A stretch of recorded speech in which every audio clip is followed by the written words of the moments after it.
अर्धा वर्षभर मी करते, एवढे 8 दिवस मला कथा कीर्तन भजन पूजन करू द्या. 8 दिवस सगळे घरातले काम, भांडे बिंडे यांच्याकडे.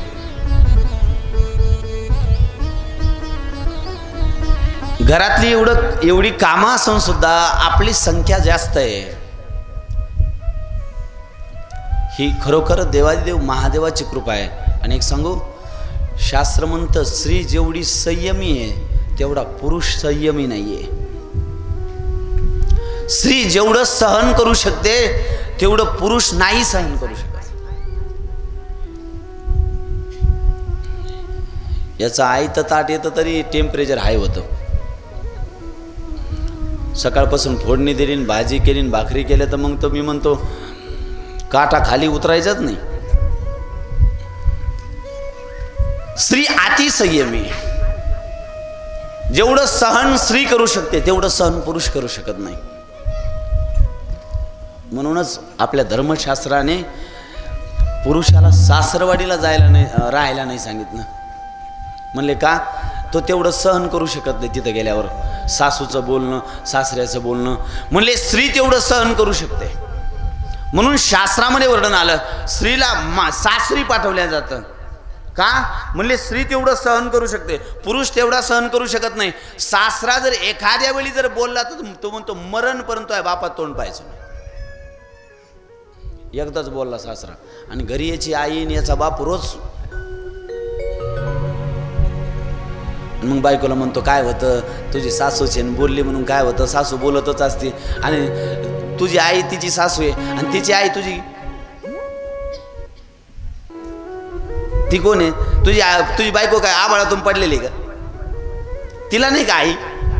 तिचा बाप तिची आई जर एकदा बोलली तर परत म्हणतो मरण पण तो आहे बापाच तोंड पाहणार नाही. शास्त्र म्हणतं पुरुष हा संयमी नाहीये, स्त्री संयमी आहे. आणि मोठ्या संख्येनं भक्तिमय वातावरणामध्ये महाराज आपण सर्वजण हा सोहळा संपन्न करतोय. कालच्या कथा प्रसंगामध्ये आपण महादेवाचा विवाह थोड्याशा गडबडीमध्ये लावला. आणि एक दुसरी विनंती आहे, उद्यापासनं, आता उद्याचा दिवस राहिला, आता उद्यापासनं काय उद्याचा दिवस राहिला, कमीत कमी अर्धा तास अगोदर सगळं सेटअप करत जा. सिस्टमवाल्यांचा माईक 12:30लाच आला पाहिजे, 12:30ला तुमचं भजन सुरू झालं पाहिजे, आणि 1ला मी कथेला सुरुवात केलं पाहिजे. आता किती वाजले? 1:45. किती बोलायचं मी? आपला टायमिंग काय? 1 ते 4. आता किती वाजले? 1:45. किती वेळ कथा सांगायची? म्हणून विनंती आहे, माईक तुमचे उद्या तर 12ला चालू करायचे, 11:30ला स्टेजवर तुमचे माईक आले पाहिजे. 11:30 वाजता हे उद्या स्टेजवर राहिले पाहिजे, 11:30ला भजन सुरू झालं पाहिजे. महाराज हा नरदेह पुन्हा नाही, ही सेवा पुन्हा नाहीये. आपण मत भाग्यवान आहेत, आपल्याला कथा सांगून गाऊन पैसे बी भेटतात, सिस्टम लावून तुम्हाला ऐकायला भेटतं, पैसे भेटतात. मला सांगून पैसे बी भेटतात, सांगायचं बी सौभाग्य, 2 पैसे बी मिळतात. म्हणून माझी विनंती आहे, हा नरदेहामध्ये भगवंताने दिलेला खूप मोठा चान्स आहे, फुकट घालू नका. म्हणून बरोबरच उद्या 11:30 वाजता तुमचे माईक इथं वरती आले पाहिजे. 11:30 वाजता म्हणजे 11:30 वाजता. आता 4 वाजले की पुन्हा माझ्या डोक्यात तिकाडे घर सुरू होते. काय करावं आता? मी झालो 35 गावचा मुंज्या.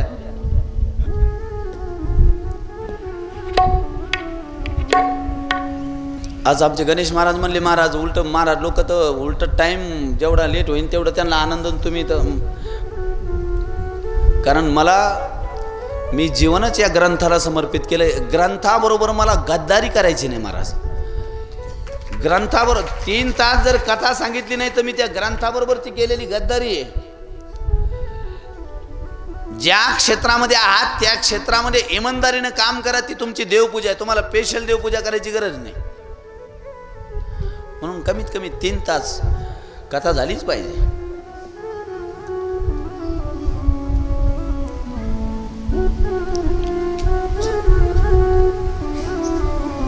आणि गणेश महाराज समोर आहे म्हणून स्तुती नाही बरं, खरोखर एवढं समर्पण कोणी करत नाही बरं. काकड्याला हजर, ज्ञानेश्वरी पारायणाला हजर, गाथ्या भजनाला हजर, हरिपाठाला हजर, कीर्तनाला हजर. एवढं समर्पण करणारे माणसं भेटणं बी काहीतरी योगच लागतात बरं. ते एवढं समर्पण कोणी करत नाही. आता फुकट पैसा आम्हाला लय भेटा वाटतो.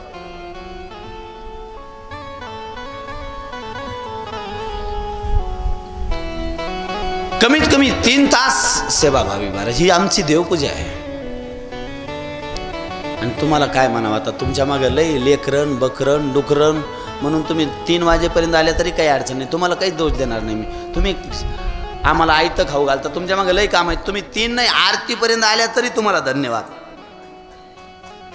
कारण काय करणार, घरामध्ये लेकरण बकरण डुकरण हे आले कुत्र एक ताप आहे का इथं. कालच्या कथा प्रसंगामध्ये आपण महादेवाचा विवाह संपन्न केला, लग्न लावलं महादेवाचं. परंतु पुराणामध्ये वर्णन आलं, ज्यावेळी महादेवाचा सतीबरोबर विवाह झाला त्यावेळी पुराणात अशी कथा आली, म्हणले सती ज्यावेळी दक्ष प्रजापतीकडे जाण्याची मागणी करते त्यावेळी महादेवाने सांगितलं, तहा गये कल्याण न होई. तिथं गेल्यावर तुझं कल्याण होणार नाही. शास्त्र आहे बरं.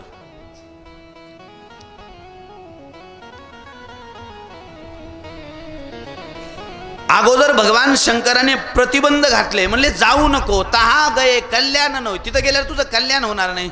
परंतु हिनं हट्ट धरला आणि ज्यावेळी हट्ट धरला त्यावेळी पुराणामध्ये वर्णन आलं, एकटीच निघाली राग राग.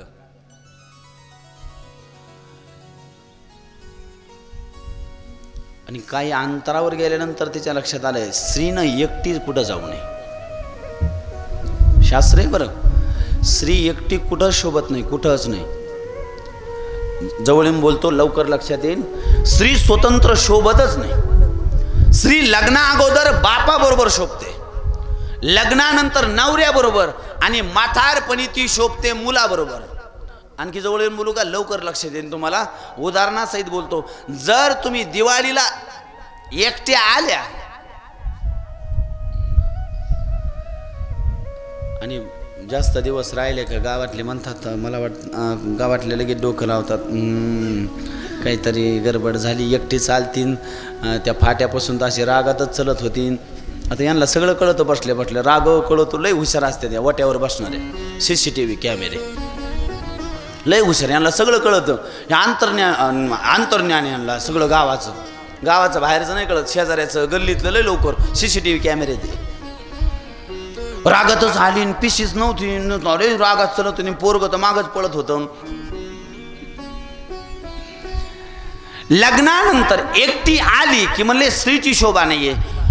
पुराण सांगतं म्हातारी झाली, म्हातारपणी स्त्रीची शोभा मुलाबरोबर आहे.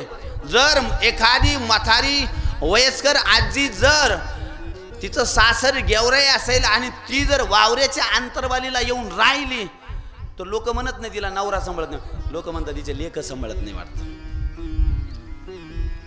काय म्हणतात, लेक सांभाळत नाही. मग म्हणत नाही तिचा नवरा सांभाळत नाही वाटतं, काय म्हणतात, लेक. म्हातारपणी स्त्री कोणाबरोबर शोभते, मुलाबरोबर. तारुण्यामध्ये स्त्री पतीबरोबर शोभते. आणि म्हणले लग्ना अगोदर बापा बरोबर शोभते. एकटी जर मुलगी गेवरायला गेली आणि जर फिरताना दिसली तर गल्लीत आल्यावर चर्चा होती, अमक्याची मुलगी तर एकटीच गेवरायत फिरत होती. सतीच्याही लक्षात आलं, स्त्रीनं एकटी फिरणं योग्य नाहीये. त्यावेळी काही अंतरावर गेलेली सती पुन्हा माघारी आली आणि माघारी आल्यानंतर देवादिदेव महादेवाच्या चरणाजवळ रडू लागले.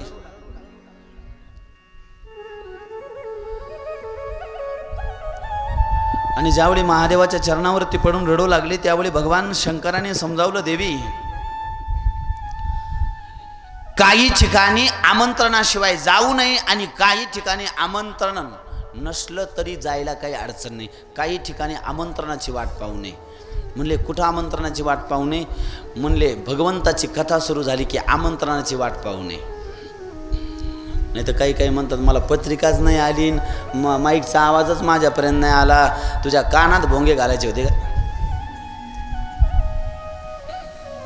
हे बहाणे झाले. मला पत्रिकाच नाही पोहोचली, मला कळालंच नाही. काल्याच्या दिवशी बरं पंक्तीला बसायचं कळालं. काही काही म्हणतात ना माझ्या मागं लय काम होतं ना, आता काय करणार, मस्त यायची इच्छा होती आणि पंक्तीला बरी आली, त्या दिवशी नाही काम आहे तुझे. मग तर पंक्तीला पहिल्याच लाईनला हा शिरा, 7 दिवस शिरा कापसात होता. शास्त्रे म्हणले कथेला जाण्याकरता आमंत्रणाची वाट पाहू नये. कथेला बिगर आमंत्रणाचं. महाराज माहिती पडल्याबरोबर म्हणले शास्त्र म्हणतं 1000 काम सोडा आणि भगवान शंकराची कथा ऐका, म्हणले सर्व विघ्न दूर होतील, सगळे विघ्न. 7 दिवस हे महादेवाच्या नावानेच पाहिजे. डमरू वाले एकासी वाले तेरा शुक्रिया, तूने जीवन में सब कुछ दिया.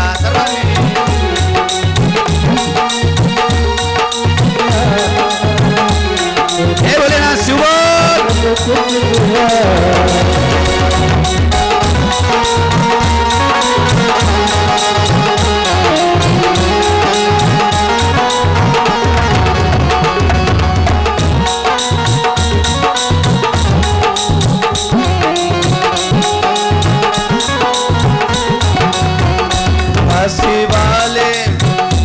काशी वाले तेरा शुक्रिया, तूने जीवन में सब कुछ दिया.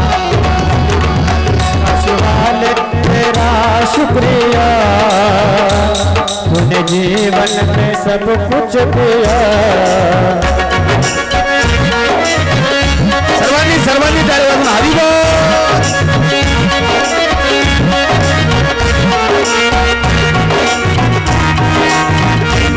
डमरू वाले शंभो.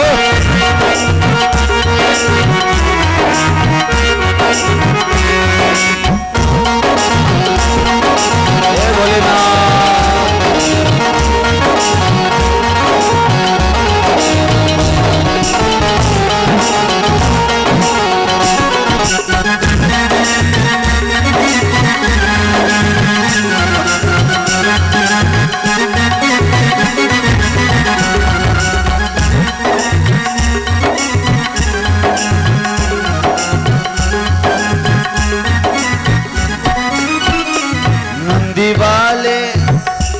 नंदी वाले तेरा शुक्रिया, तूने जीवन में सब कुछ दिया.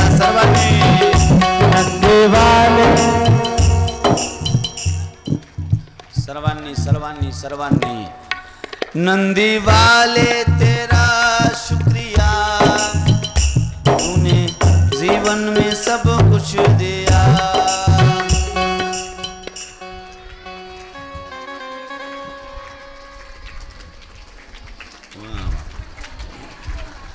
जसा 12 एकरचा नंबर दाबलाय तुमचा महादेवाने. जरा मोठ्याने म्हणा. आजचा आणि उद्याचाच दिवस आहे.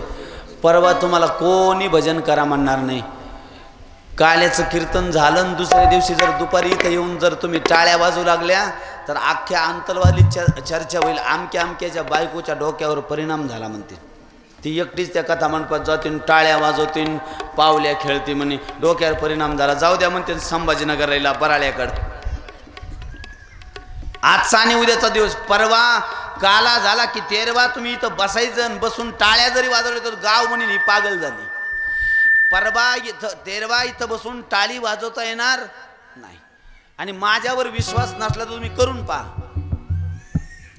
फक्त एकटीनं जायचं 1 वाजता बसायचं इथं समोर आणि सुरू करायचं.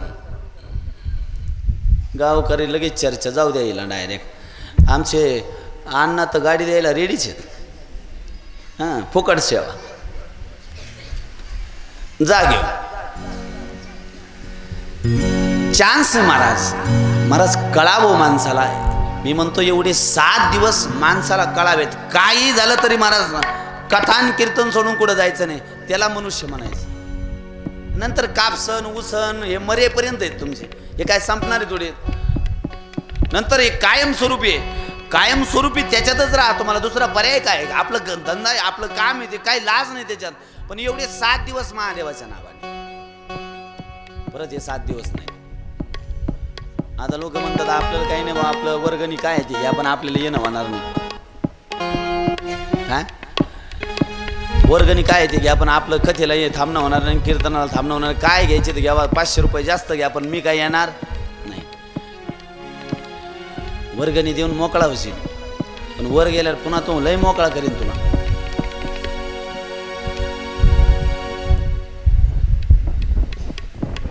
म्हणून 7 दिवस एवढा आनंद, एवढा आनंद. डमरू वाले, काशी वाले, त्रिशूल वाले, तेरा शुक्रिया, तूने जीवन में सब कुछ दिया.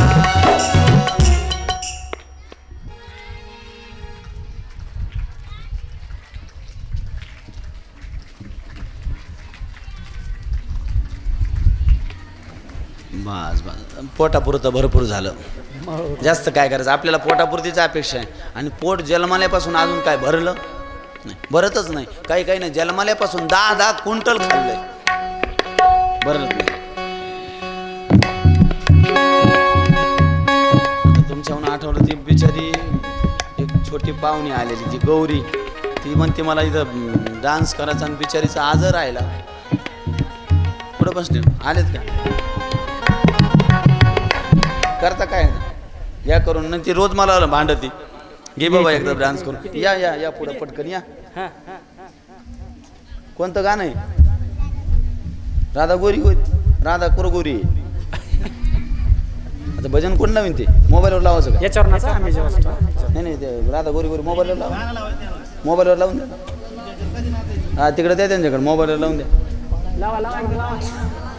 राधा गोरी गोरी हो त्यांचं ते रोज भांडती मला 2दा.